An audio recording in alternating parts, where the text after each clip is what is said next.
안녕하세요. 1년 전에 있었던 일을 사연으로 보내보려고 이렇게 사연을 씁니다. 저랑 친구인 녀석이 한 명 있는데요. 그 친구와 그 친구의 아내와 있었던 일입니다.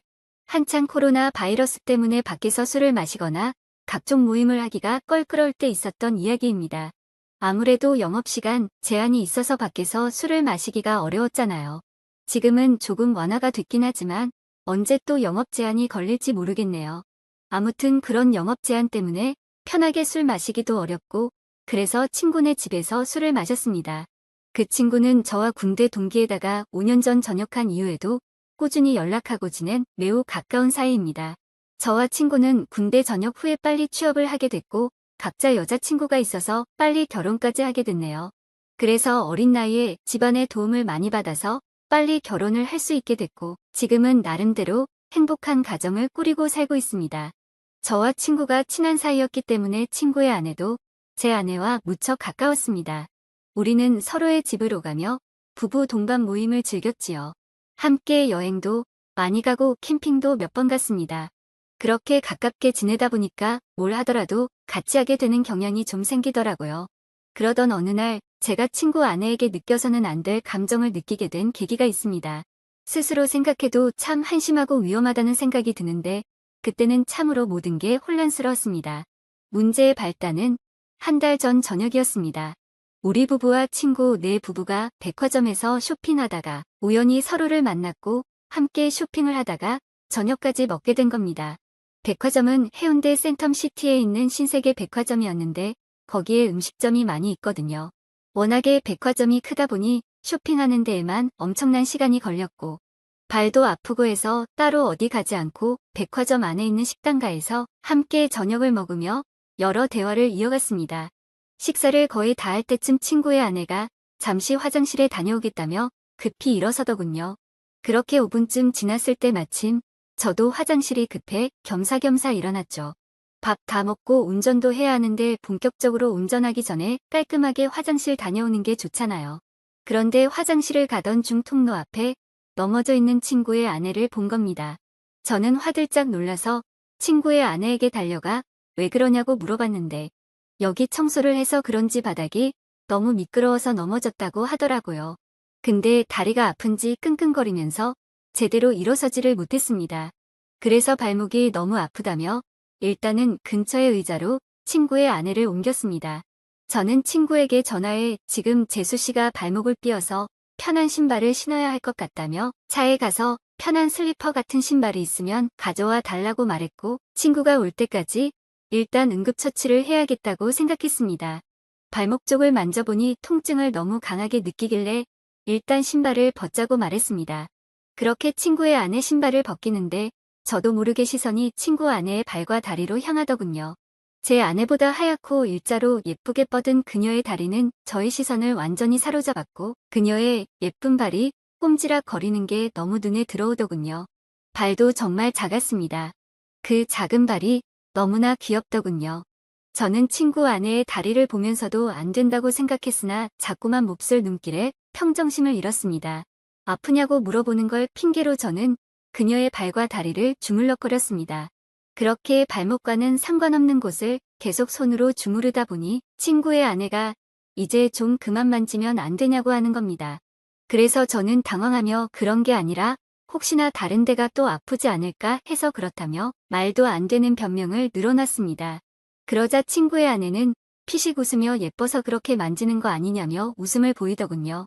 그 후로 저는 친구의 아내와 어깨 동무를 하고 쩔뚝거리며 함께 식당가로 걸음을 옮겼습니다. 가는 도중 분위기가 냉랭한 것이 뭔가 서먹했는데 어느 순간 그녀가 제게 조용히 묻더군요. 그렇게 발이랑 다리를 주물럭거릴 정도로 예뻤냐고. 다음에 술 한번 사줘야겠다면서 기분이 좋다는 걸 표현하더군요. 그러면서 저에게 자신의 휴대폰 번호를 가르쳐준 친구의 아내.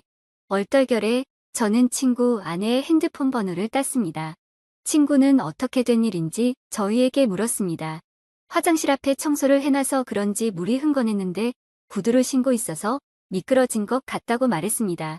그렇게 재수 씨는 슬리퍼를 신었고 친구는 제게 고맙다는데 순간 그 친구에게 미안하더군요. 저는 친구 사이에 고마운 게 뭐가 있냐며 괜찮다고 했더니 이번 저녁은 자기가 무조건 사겠다고 합니다.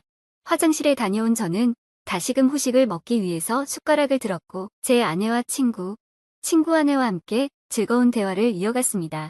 그날은 술도 빠지지 않았죠. 그렇게 즐겁게 마무리를 하고 집으로 돌아왔습니다.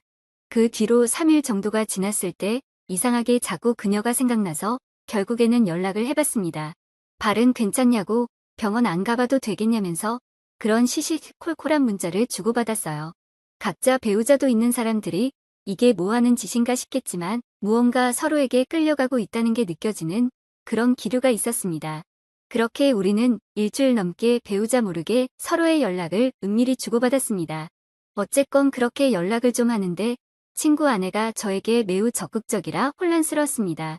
문자를 몇 번 주고받지도 않았는데 그 뒤로는 요즘에 뭐 하는지 별일 없는지 시간 있으면 술 한잔 하자는 식으로 여러 번 말을 하는 거예요. 그렇게 친구의 아내를 따로 만났습니다. 이렇게 친구의 아내와 밖에서 따로 만나는 건 확실히 바람피는 기분이 들어서 최대한 그런 느낌을 주지 않으려고 노력했습니다. 아내 얘기를 많이 했고 앞으로 아이 계획도 얘기하면서 최대한 상대방과 거리를 두려고 의도적으로 노력했죠.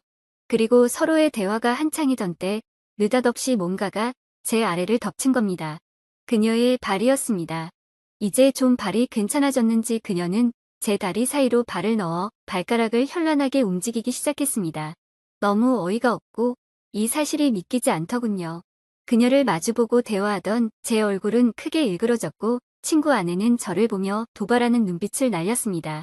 초저녁에 만나서 그렇게 간단하게 자리를 가지려고 했는데 계속 이렇게 하다가는 뭔가 사고를 칠 것만 같아서 저는 급하게 집으로 가야 한다며 집으로 돌아갔습니다. 솔직히 너무 무섭더군요. 그녀는 정말 친구에게는 과분하다는 생각이 들 정도로 아름다운 미녀인데 왜 갑자기 저한테 그렇게 대놓고 도발을 하는지 믿을 수도 없었고 그런 그녀의 태도를 어떻게 받아들여야 할지 혼란스럽기만 했습니다. 그렇게 안절부절 못하면서 휴대폰만 보고 있었는데 어느새 시간은 12시쯤이 되었고 마음이 심란해 잠이 오질 않더군요. 그런데 느닷없이 어디선가 전화가 걸려오는 겁니다. 친구 아내였습니다. 저는 전화를 받지 않으려고 했으나 자꾸만 걸려오는 전화에 난감했습니다.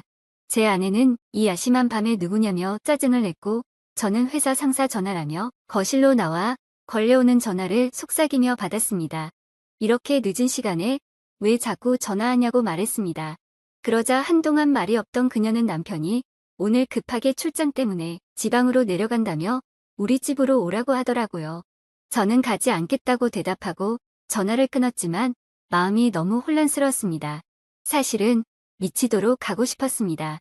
도저히 그녀의 유혹을 떨쳐내기가 쉽지 않더라고요. 앉아서 10분 동안 안절부절하며 생각만 한 것 같습니다. 이건 마치 하늘이 준 기회라고 생각했거든요. 아직 혈기왕성한 어린 나이에 한 명이라도 더 경험하는 것이 하늘이 나에게 준 축복이 아닐까 하는 생각이 들었습니다. 도저히 그 유혹을 떨쳐버릴 수 없었습니다. 결국 저는 자고 있던 아내 귀에 대구회사에 급한 일이 있어 나가봐야 한다고 둘러대며 급히 옷을 입었습니다.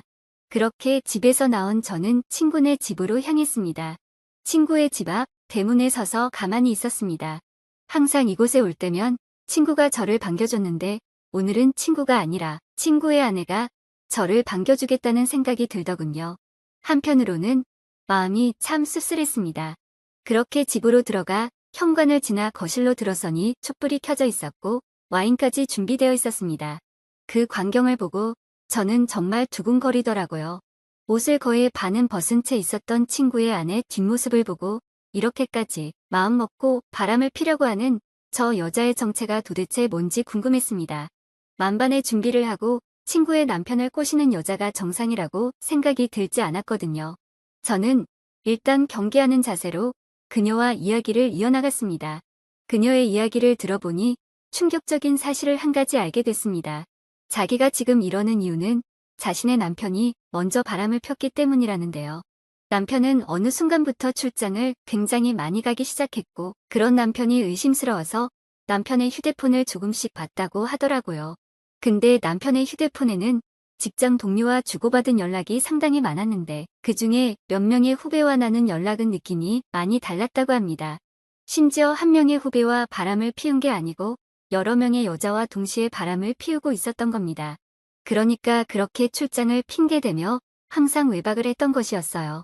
그래서 자기도 바람을 필 생각으로 저에게 도발을 했다고 말하더라고요. 그렇게 그녀의 이야기를 한동안 듣던 저는 와인에 취해 친구 아내와 건너서는 안 될 강을 건너게 되었습니다.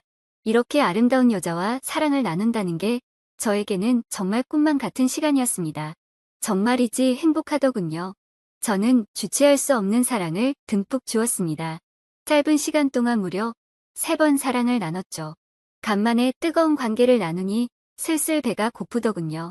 친구 아내는 찬밥밖에 없다며 배달 음식을 시켜주겠다고 했으나 저는 김치가 있다면 그냥 볶아달라고만 했습니다.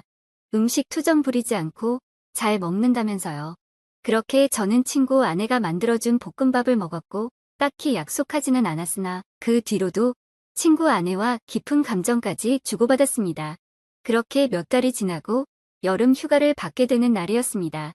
제 친구 녀석은 아니나 다를까 여름 휴가를 받아놓고는 또 장기 출장을 핑계로 누군가와 제주도 여행을 갔더라고요. 그동안 저도 궁금해서 친구에게 이런저런 이야기를 들었는데 저에게 자신의 외도에 대한 이야기를 다 하더라고요. 그래서 저는 이미 친구가 뭘 하는지 확실하게 알고 있으니 마음 편하게 친구의 아내와 바람을 피기 시작했습니다. 어쨌건 저도 출장에 있다고 제 아내를 속인 채 친구네 집으로 들어갔습니다. 아내도 간만에 친정에 다녀온다더군요. 저는 점심도 먹지 못한 채 친구네 집으로 달려왔고 그곳에서 친구와 아내와 즐거운 행각을 벌이다 그녀가 차려주는 볶음밥까지 얻어먹었습니다. 남녀 사이는 정말 복잡하고 어려운 것 같습니다. 이제는 뭐가 옳은 일인지 구분도 안 됩니다. 누가 먼저 잘못을 했고 누가 누구한테 상처를 준 것이 더 이상 아무 의미가 없다고나 할까요? 그냥 저는 지금 이 순간을 최선을 다해 즐기려고 마음먹고 있습니다. 즐겁고 신나네요. 그리고 여러분의 생각도 궁금하네요. 들려주세요. 오늘의 사연 여기까지입니다.